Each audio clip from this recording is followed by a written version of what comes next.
think your nose quite well equipped the Maori's tradition. Touching noses. Let's do it.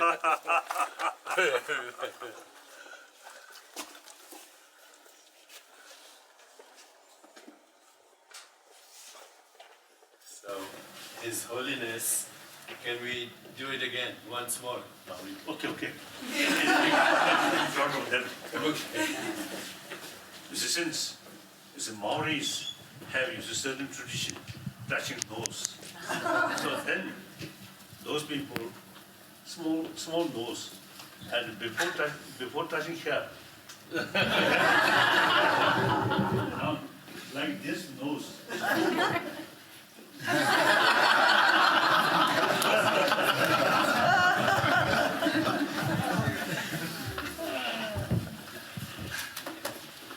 Thank you. Welcome. Welcome. Thank you. Thank you.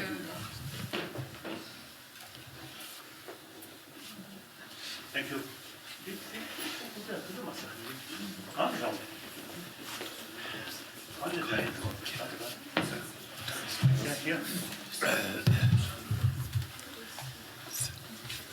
Please sit down.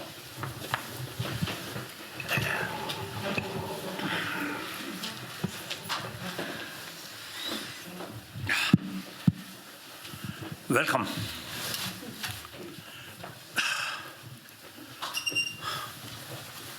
Although we met, I think, a few times before, now this is my home, almost now last 60 years.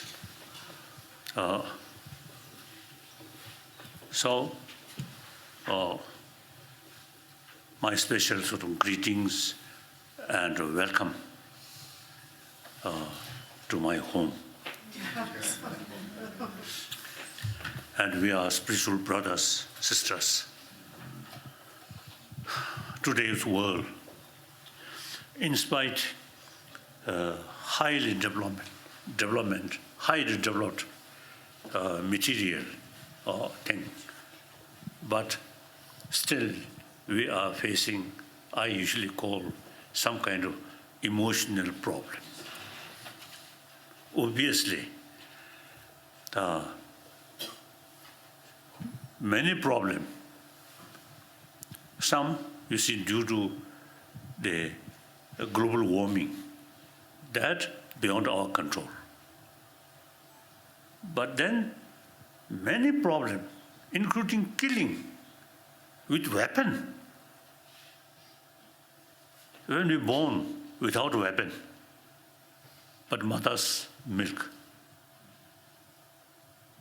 So these all, I think, we too much sort of emphasis on material value. Not much pay attention about our basic human value. That's human love, human compassion. So a lot of problem which we are facing, humanity facing, is actually our own creation. Some scientists say basic human nature is more compassionate. And this physical, since we are social animal, so this physical, more compassionate mind, very good for our physical health. Constant anger, constant fear, hatred is actually eating our immune system. So we too much emphasis material value, not much pay attention about our inner value. And then we too much emphasis on we and they. Even religions also use division, we and they, and killing. And kasa, nationality, my country, their country. Young child, they no bother what religious faith, what nationality. so long, with smile, play together, consider that's important. We become older, and then the smile not sufficient. We have to know what's their faith, what's their nationality. And then furthermore, if I make friendship, and what I will get benefit, mainly money matter. So that is the source of problem. Basically, we are compassionate social animal. Nobody wants suffering. Yet, a lot of suffering, our own creation. I usually say telling people, I believe also, the many problems which we too much emphasis, differences, that is secondary level. Basic level, we are same human being. So all those problems which created by too much emphasis on secondary level of differences, now the only remedy is we must go deeper level, we are same human being. Different religion, different nationality is secondary, not much important. Okay. So you now, as a spiritual leader or spiritual teacher, very good. Now we have the sort of responsibility beside your own different religion. All the essence of spirituality is warm-heartedness. That's important. Yes. Your Holiness, after our last meeting in New Jersey, we've been looking at the causes of disease, and now it's very obvious that 95% of all chronic inflammation in the body, which is connected to heart disease, autoimmune illness, cancer, and even Alzheimer's, there's inflammation in the body. Inflammation in the brain, inflammation in the immune system. And when people practice meditation, mindfulness, awareness,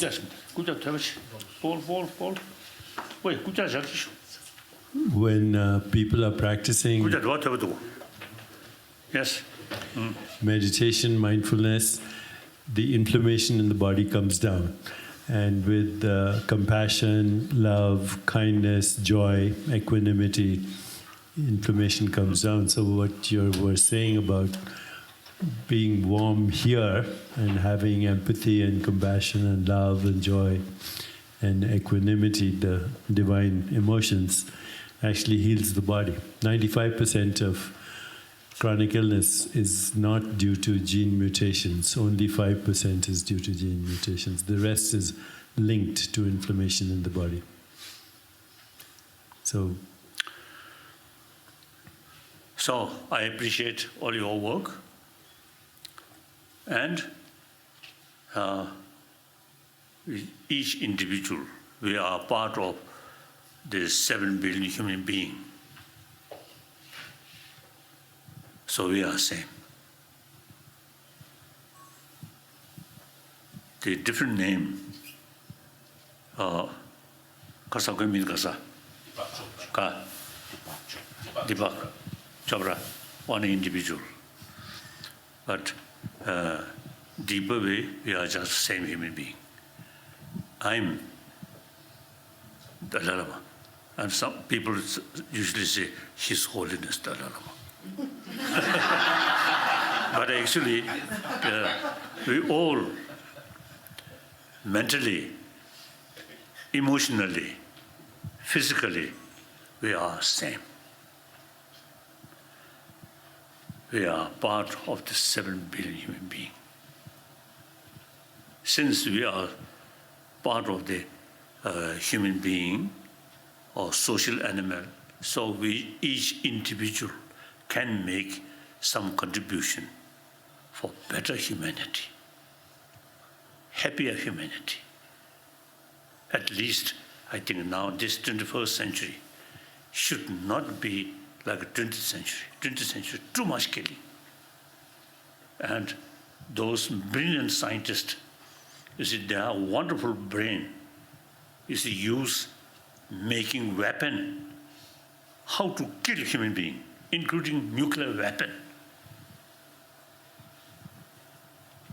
And according to some historian, they say in 20th century, about 200 millions of people killed through violence. If that amount of killing, violence, really create better world, that's not the case. I feel still pockets, some killing. These are traces of old 20th centuries sort of the habit thinking. Whenever some problem, they always think weapon, how to solve this by force. This old thinking. I believe, and also I telling people, now this 21st century should be century of dialogue. So long we human being there, smart brain there, some different ideas, different interests, always there. Actually, I think we human being, smile is common. But since our brain is so sophisticated, the smile also, you see, we can divide sarcastic smile, or artificial smile, or diplomatic smile. Some Chinese always with a smile, big smile, but artificial, diplomatic smile. So since our brain is so sophisticated, so I think the child smile, genuine smile. Like me, now over 83 years old, you see, sometimes you see artificial smiles. So I think our brain, our education, sometimes I think create some kind of artificial life. That's not good. Now, the 21st century, when differences come, consider them as the human brothers, sisters, and try to solve the problem through dialogue. So this 21st century should be century of dialogue. Like that. So I have 3 commitments. Number 1 commitment as a human being. And try to share how to become happy individual. Happiness not depend on drug or alcohol or money, but real way of thinking. This is the ultimate source of happiness, joyfulness. And also not necessarily based on religious belief, without belief. Just think our human brain properly on the basis of scientific finding. Not necessarily pray to God or pray to Buddha. In this respect, Buddha, I think, quite wise. He mentioned Buddha, you see, cannot remove the human being's suffering by his hand. And Buddha cannot wash the negative emotion of human being or sentient being. Nor, you see, he give us his own inner peace. No, nothing. Only thing is, he show some method how to bring inner peace according to his own experiences. That's good. Buddha, as a human being, not as a god. Of course, the theistic religion, everything in God's hand. That's also good. What is the main message of God is love. The definition of God itself, infinite love. Wonderful. according sort of theistic religion, God is creator. So our creator, as our father, infinite love. So we all children of that God. So we all brothers, sisters. And our God, infinite love. So we children of that kind of God. So we should be more compassionate brothers, sisters. Wonderful. Including some Buddhist sort of deities, the Hindu deities, some are very wrathful. One time I met one Japanese who visited Tibet, and he's seeing many temples. Then he came here. He asked me, why Buddha's teaching is compassion. In Tibet, many temples, particularly a little bit dark temple, some wrathful deities there. So one occasion he lost his sleep because of fear. So some, including some Buddhist deities, are quite wrathful. So these are some different purpose. It is okay. But basically, all religion teach us love, forgiveness, tolerance. And then today, I think among 7 billion human beings, about 1 billion non-believer. These are also human brothers, sisters. Whether they accept or not, they're actually the children of God. So they also, you see, need human love. So according in our Indian tradition, secular, individual, whether believer or non-believer, or this religion or that religion, but all should be more warm-hearted person, more compassionate person. Over 3,000 years in this country, the teaching or practice of karuna, compassion, and with that, non-violence, ahimsa, over 3,000 years. So, this ancient Indian sort of tradition, Indian thought, non-violence and infinite love, these two things, that also is a secular way. Disregard, no differences, individual, believer or non-believer, and believe this or that, we all same human being. We all need practice of non-violence in order to carry non-violence or sincerely compassion, respect other. Okay. Anyone have any questions? I can pass the microphone. Question and argument. I'm going to pass the microphone. Hi.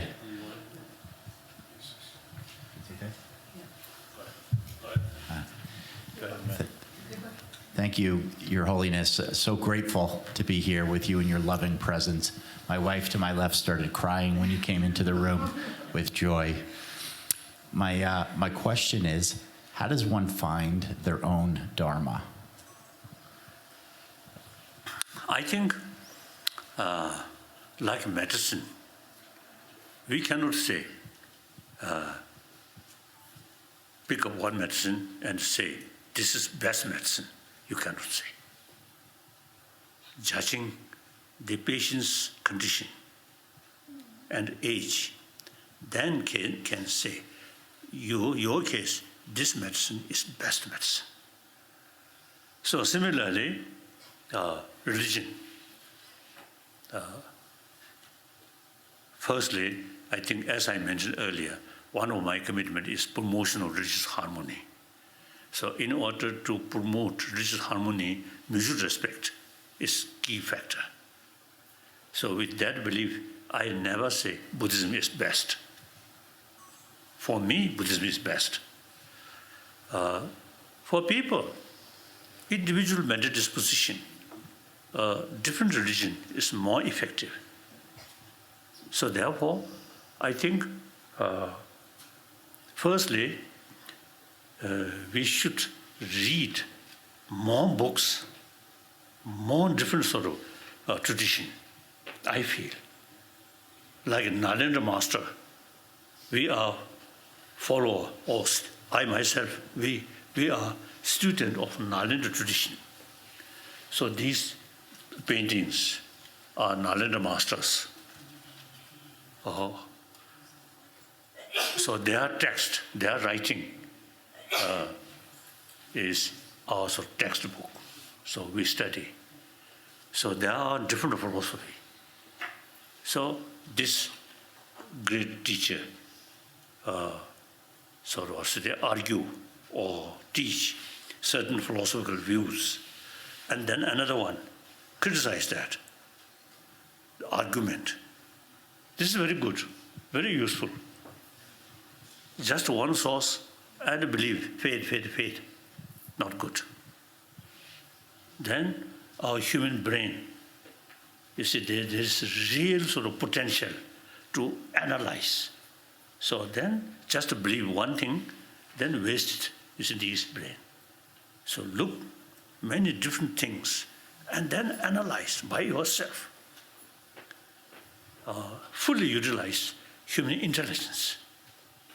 Then you find, this teaching, when you find some more convincing, more effective, your brain, particularly your destructive emotion, then you can say, for me, this sort of tradition is best. Otherwise, we cannot say.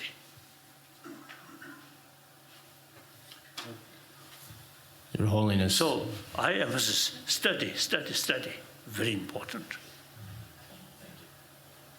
I think God creates 2 eyes, 2 ears. So that means, you see, you should look wide away. You should listen this side. If just 1 ear, 1 eye, then just this one.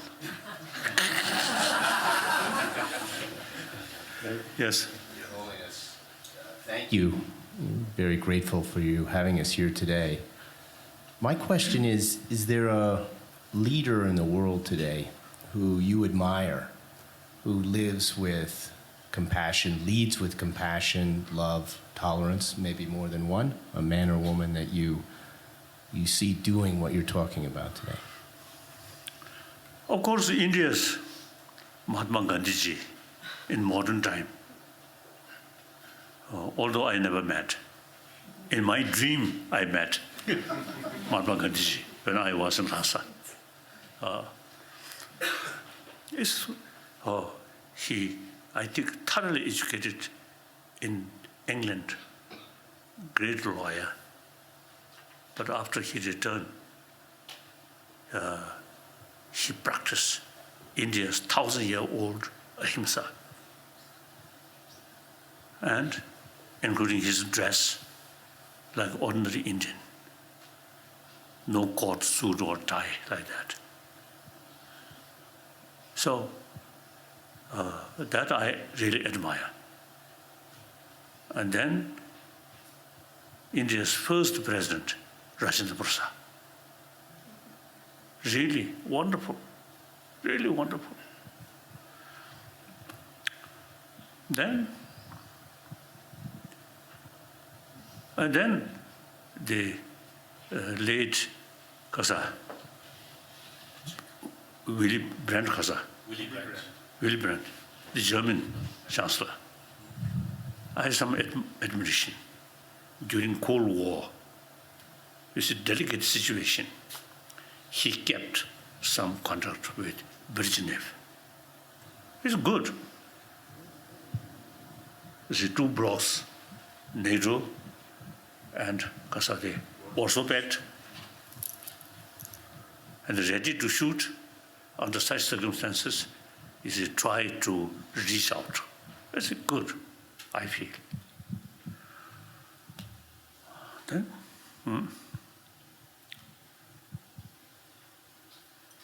Then present leaders, I think, too much sophisticated.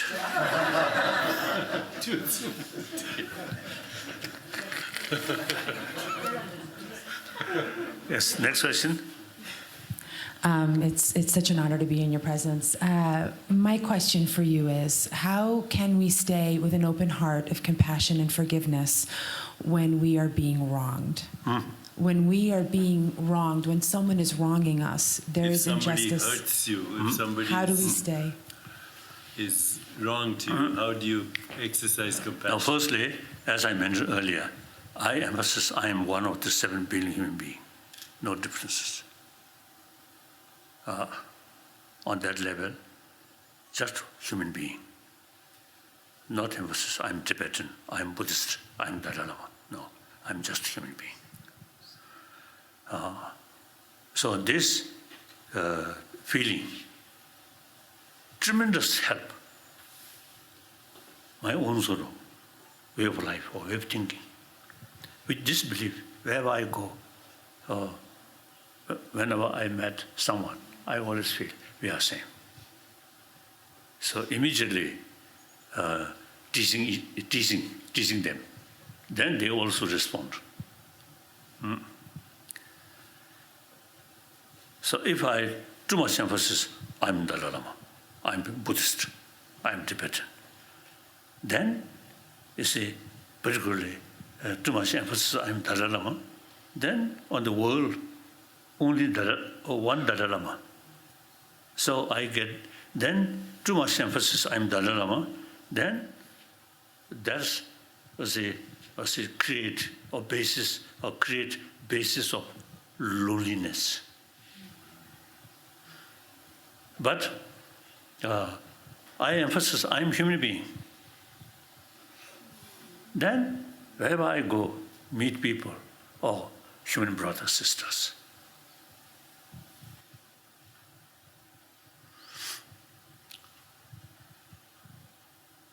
I think, may repeat is that story. And I always see, because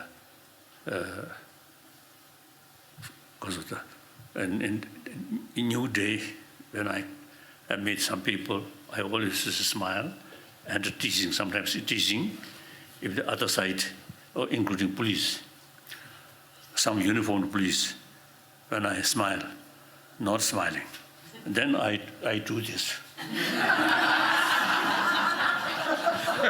Then they smile. So, in one occasion in Delhi, you see, early morning, before my breakfast, I just outside my room, and Indian police always there. So few police there. So I firstly, I salute. Firstly, this way. Secondly, this way.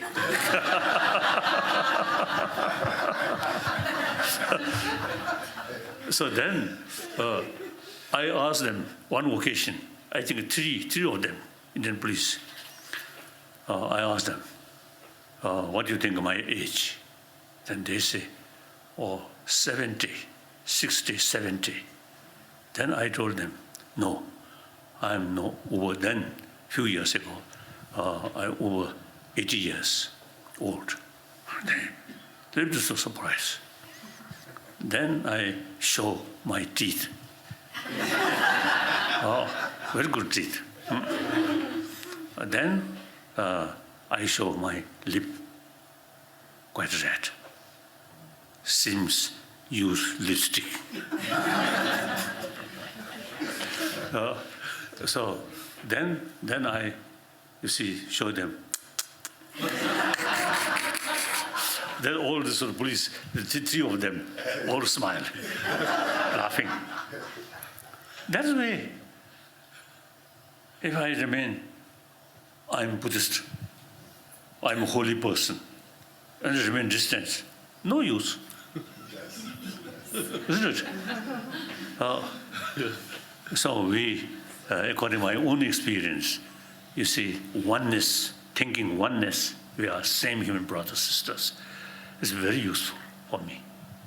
And similarly, wherever I go and talk people, I always say talking, we are same human being. Everybody want happiness, do not want suffering. So this conviction automatically prevent harming others. They also, like me, do not want suffering. So on that basis, because of the meaningless, harm them, must respect. Occasionally some disagreement, like Chinese, we deliberately, you see, thinking, those some Chinese officials who give order, shoot Tibetan. I deliberately, you see, thinking these people as a human being, out of their ignorance, when they are young, not that kind of thing. But gradually, wrong information, you see, brainwash, and then they become like that. So instead of anger, should feel pity, compassion. So basic human nature, as I mentioned earlier, very good one, compassionate nature. Because we are social animal. Individual people's survival depend on the community.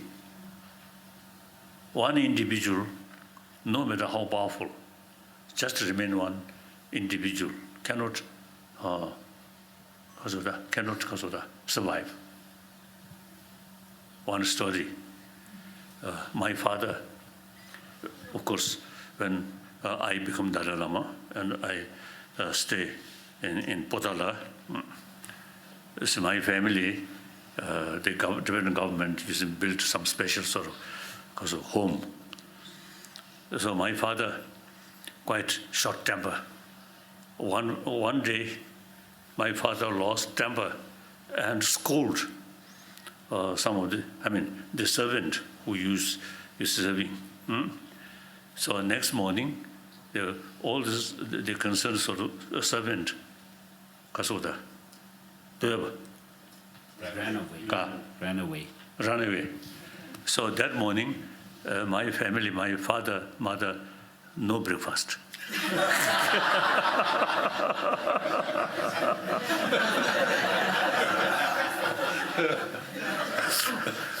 So like that, one individual, their individual survival entirely depend on the community. And now modern time, each sort of community or each nation, their survival depend on rest of the world. So the reality, and on top of that, global warming. No make distinction, this nation or that continent, that sort of believer, same. So now time come, we have to think oneness of 7 billion human beings and ready to share each other, helping each other. So short term, I think if my father, the sort of angry face remain more days and then more days without breakfast, or then he can't survive. So in order to his own interest, he have to smile. So people, usually our sort of irritation will not develop unknown people. Only those people who knows, and your neighbor. So you have to live side by side, these people. So today, due to certain sort of small reason, you feel angry. But think, I have to live side by side, these people. Days and years. So think that line. Then, as I mentioned earlier, at least artificial smile.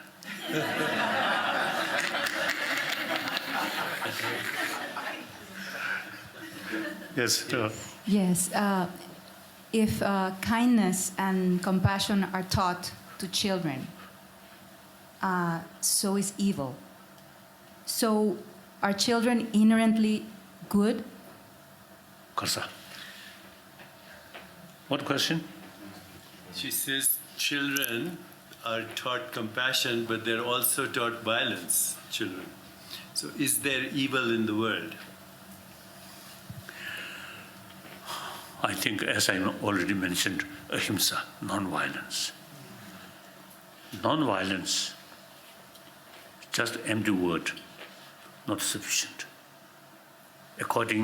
In order to develop non-violent world, we have to think seriously, selling weapon, eventually making weapon.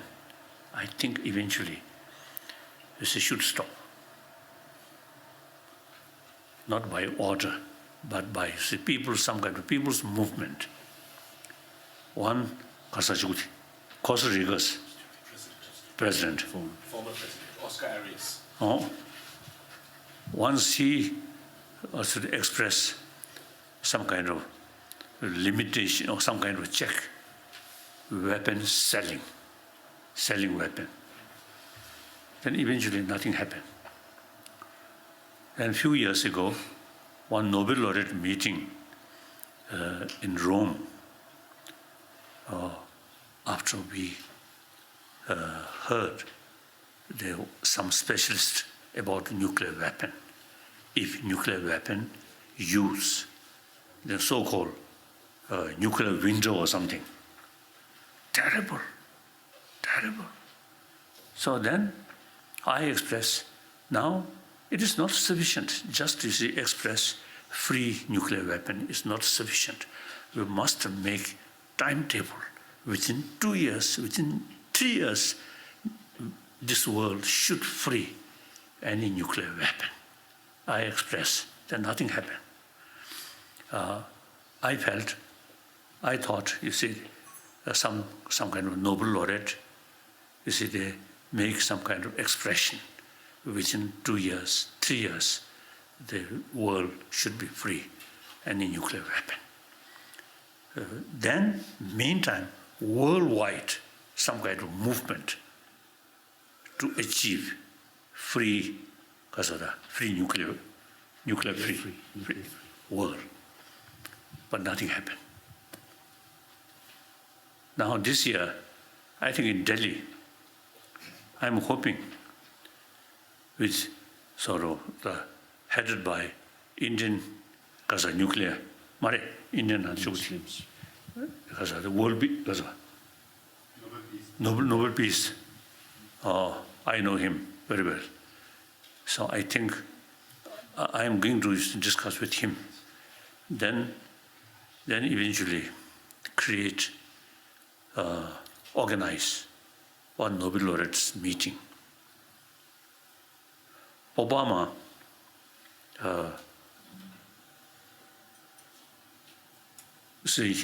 since my first sort of meeting with him, we developed some kind of special feeling.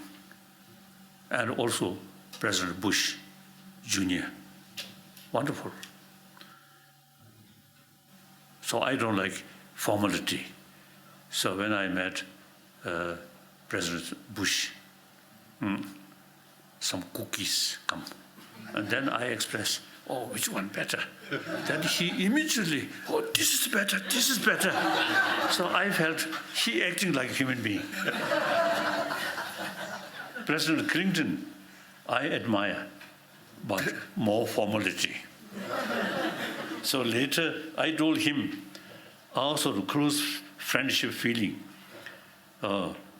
in order to develop that, take time. First meeting, more formal. Second meeting, a little closer. Third meeting, more closer. I told him, he smiled. President Bush, not like that. Immediately we become sort of close friend. And Obama also like that. Wonderful.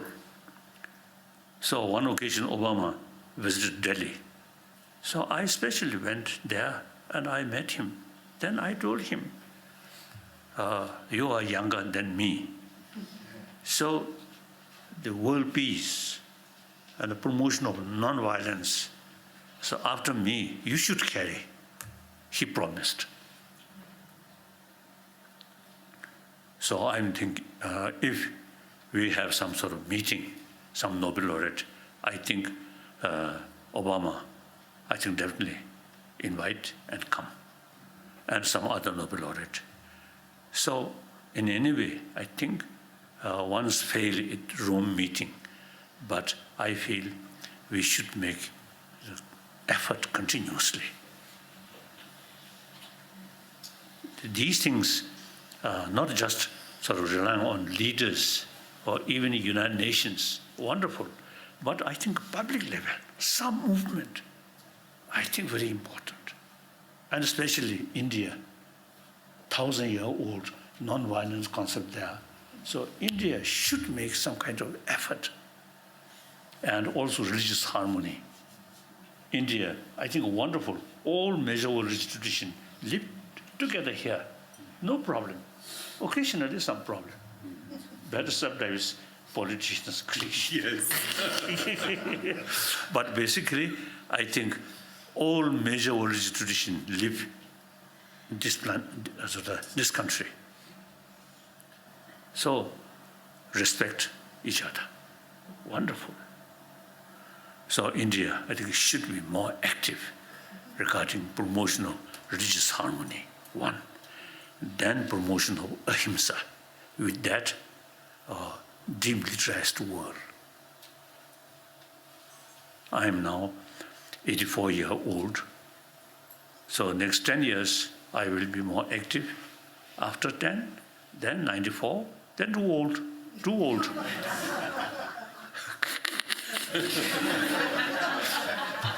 So, as an individual person, no, not much time, only 10 years. So, my brothers, sisters, please now, we should be active to bring happy world, peaceful century, step by step. Okay. Next question. His Holiness, again, we are honored, all of us, to be not only in your presence, but in your home. So thank you for having us. My question is, how best to help or care for someone who does not want or think that they need the help? So how do you best help or care for someone that doesn't think they want or need the help? Yeah. Wrong way, actually.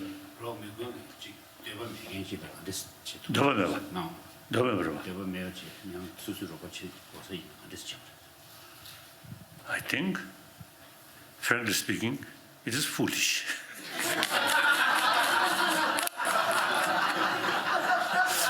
If they help a more artificial way, then different matter.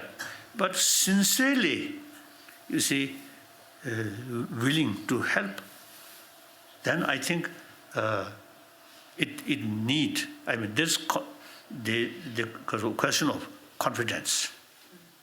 People who spend many years in a community where too much artificial, then I think that kind of feeling, we can't blame. Suspect. If someone also asks, I want to help you, then immediate reaction, what his motivation, his or her motivation, exploiting me like that. So in such case, time factor is important. You see, the more time you sincerely showing your willingness to help, then days and weeks, then gradually conviction may develop, trust may develop. So need, I think, both sides more patience. Okay, I feel like that.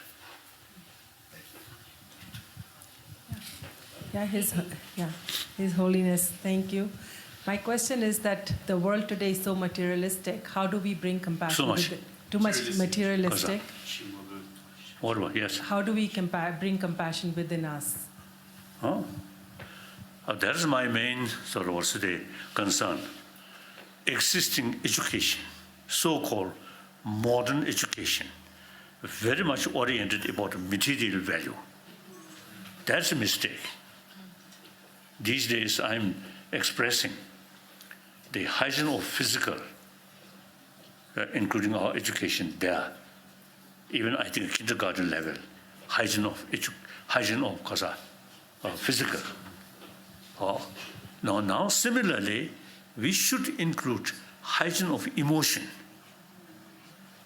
So children, say how to take your sort of healthy body, more play, more exercise, like that. And similarly, hygiene of emotion.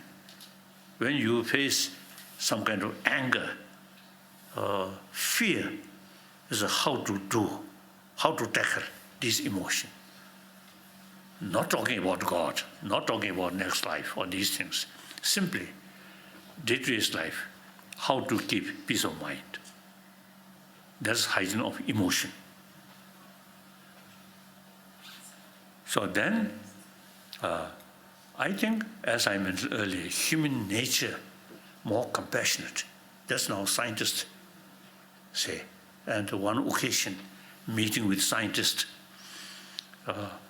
one scientist, you see, while he mentioning human nature is more compassionate, he showed one picture, one 6-month-old child, language not yet developed. So at that time, more nature, human nature is much more sort of intact, very fresh. Through language, then something different things come. So 6-month-old.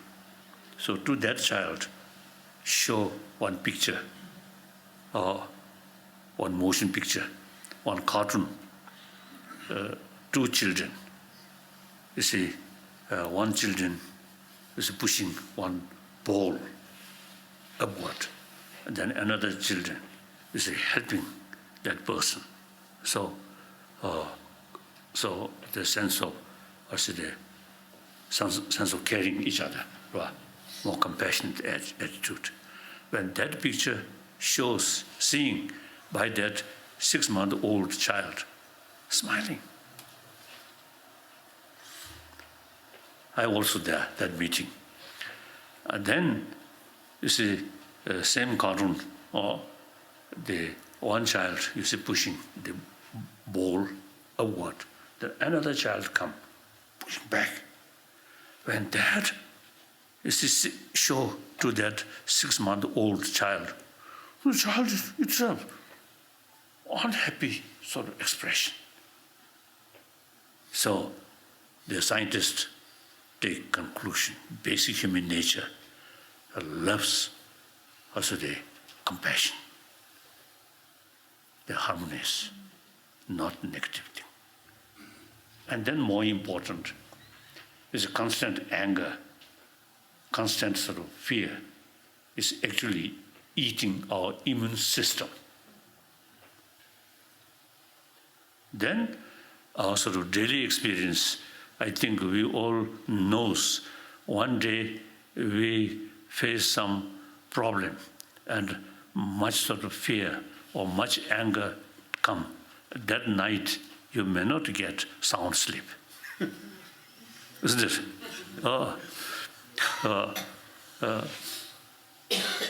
So the day you really lost your sort of peace of mind, full of anger, then your wife or husband, you see, because of the bring lunch. It seems to you the lunch also very bad, so I don't want. So that's the negative emotion created like that. So real problem not come from outside, but your own motivation, your own sort of emotion. So these things we can teach in school, the sort of systematic way, how to take hygiene of emotion. Hygiene of emotions. Hygiene of emotion. Firstly, make clear which emotion is not only destroy peace of mind at the moment, but also destroy your health and destroy because of the happiness or friendly atmosphere in the home. This we can teach. Then further goes the ancient Indian sort of system about emotion. Wonderful, highly developed, over 3,000 years. Buddha himself, product of that tradition. Yes. So sometimes I sort of, maybe too much sort of, because prejudice way. Bias. I'm a student of ancient Indian knowledge. In 8th century, Tibetan emperor invited at that time, the topmost scholar and a logician, Shantarakshita from Nalanda. He taught the Buddhist tradition according to Nalanda tradition. So we very much emphasis on reason, logical approach. So we always think, and Buddha himself, you see, mentioned, "Oh, my follower, monks, scholars should not accept my teaching out of faith, but rather thorough investigation and experiment." So some of Nalanda masters, you see, they reject even Buddha's own teaching. If you accept this Buddha's teaching literally, it goes against reason. So we must reject. It's quite unique, isn't it? So many Nalanda masters, you see, they make distinction, Buddha's own teaching. This teaching we can accept literally. This teaching we cannot accept literally. They use reason. So now the Nalanda tradition emphasis reason. So that very much similar scientific research. Always research, investigate. Not just sort of acceptance. So some Chinese now scholar who follow who attracted Buddhism, some expressed the Nalanda tradition of Buddhism, which we practice, is scientific religion. It's true. Always reasoning. Through reasoning, some contradiction, we don't care. Like that. So therefore, so ancient Indian sort of psychology, really very rich, highly developed. So therefore, since now over 30 years, I have serious discussion with modern scientists, mainly cosmology and psychology, then physics, particularly quantum physics. Raja Ramana, yes. I think you know. Yes. Raja Ramana. Yeah, I know. The nuclear physicist. Yeah. Once he told me, quantum physics in the West, something new. In this country, in India, 2,600 years ago, already developed quantum physics. It is true. Some of the Nalanda masters writing quantum physics clearly mentioned. So therefore, they compare modern psychology, compare ancient Indian psychology, then modern psychology looks like kindergarten level. I really feel. So after sort of discussion with scientists in these four fields, cosmology, and neurobiology, and psychology, and physics, and these things. In this very room is a few occasions, some discussions. So after, at the beginning, when I developed desire, some discussion with scientists, I expressed this, some Buddhists, including some Tibetan scholars, they're a little bit cautious, or be careful, be careful. One American lady who follow Tibetan Buddhism, I asked her, and she told me, be careful, science is killer of religion. Then I reflect Buddha's sort of advice, and also these Nalendra's tradition. Investigate. Through investigation, if you find some contradiction, Buddha's own word, we should reject. So then I start discussion with the modern scientist. Then after more than 30 years, the experience, mutual learning, we learn a lot of useful information from them.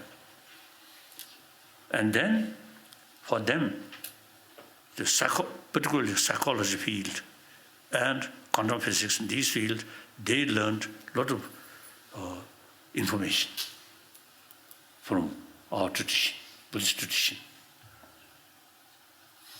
So these days, I describe myself half Buddhist monk, half scientist.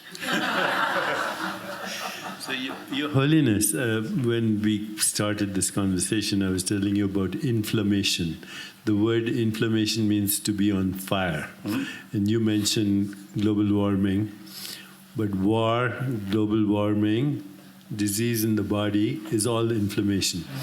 And now there's all the evidence that it starts with anger, resentment, grievances, hostility, ultimately leading to depression and severe anxiety, causes inflammation in the mind, in the brain, in the immune system, in behavior, ultimately war, and even climate change is connected to inflammatory behavior originally.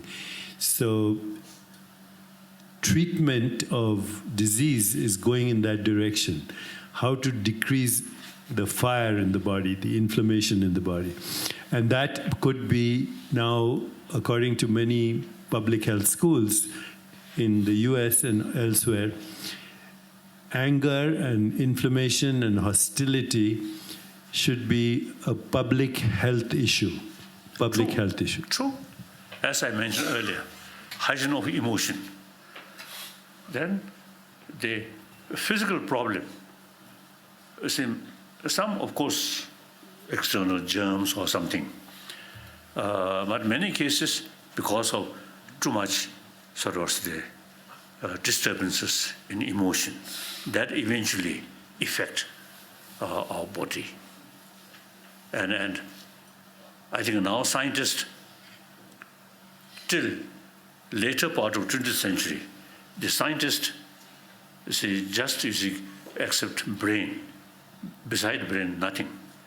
Now, later part of 20th century, including the famous the brain specialist, the Richard Davidson, Wisconsin University,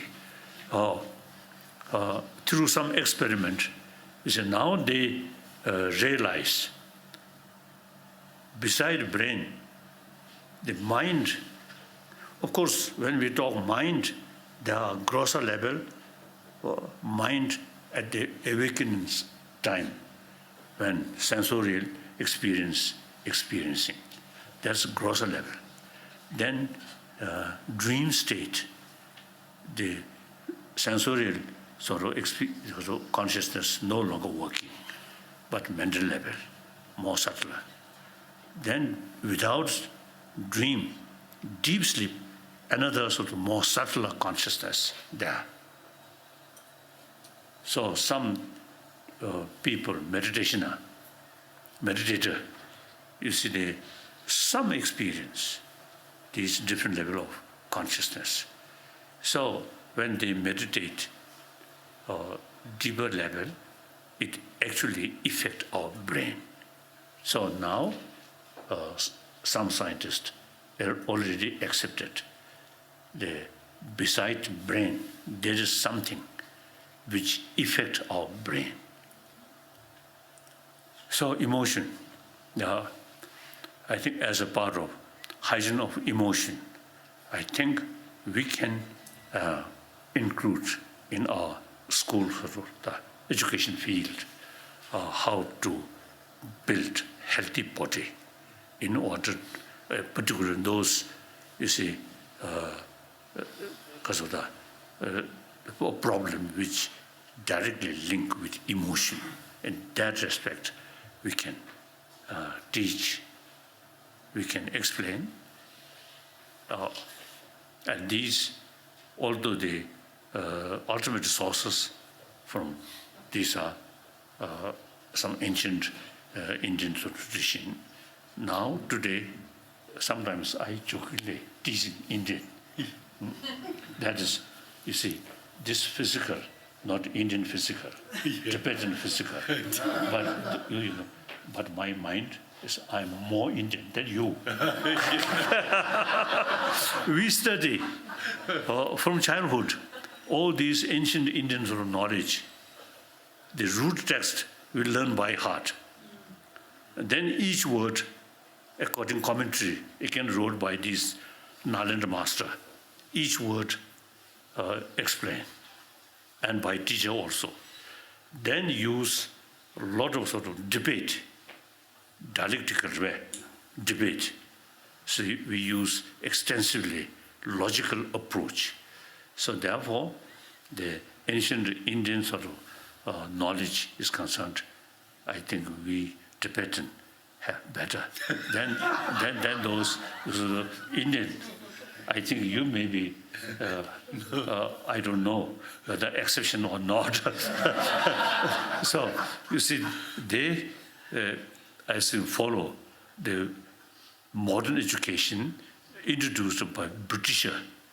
The British have no knowledge about ancient Indian knowledge. So now my latest commitment is I'm trying to revival of this ancient Indian knowledge in modern India. Yes. The reason these, you see, ancient Indian knowledge tackle our mind. This world need that. Consider not as a religion, but an academic subject.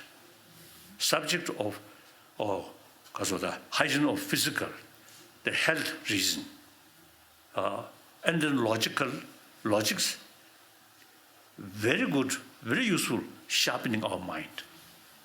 I'm, as a student of ancient Indian Parman, logic. So whenever I heard something, the immediate reaction is why, how? Always is this reaction. So then further investigation. Something I heard, I never say, yes, yes, yes. I never say that. Why? That's useful, isn't it? Yes. So there's an Indian tradition. Ancient Indian tradition, not modern Indian tradition.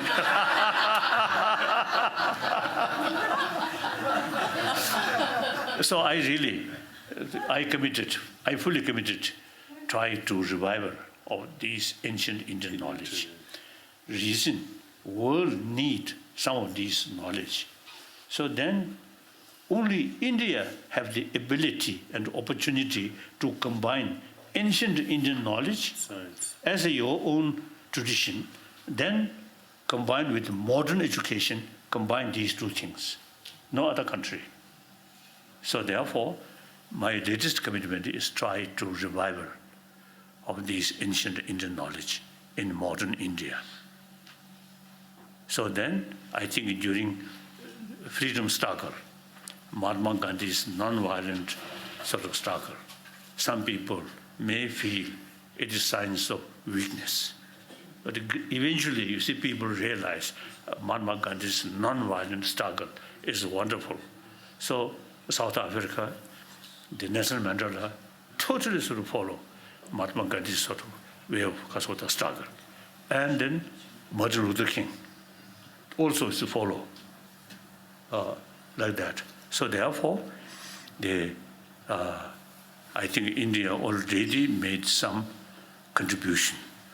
Now, furthermore, these ancient Indian knowledge revive, then I think strictly secular way, nothing to do with religion.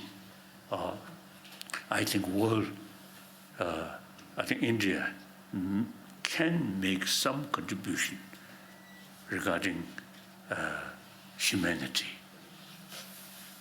This I feel. So, thank you. Thank you. We have some gifts, and they would like to present the show to you. Okay.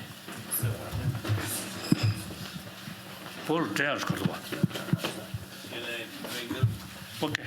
Okay, so This is the demonstration. sorry, we can pass them here, but there's some very special shamanic gifts for you and beads from our Veronica, and they'll show them to you afterwards, and we have a small donation. Thank you. Okay. Thank you. We'll take a group photo. You can all come in line.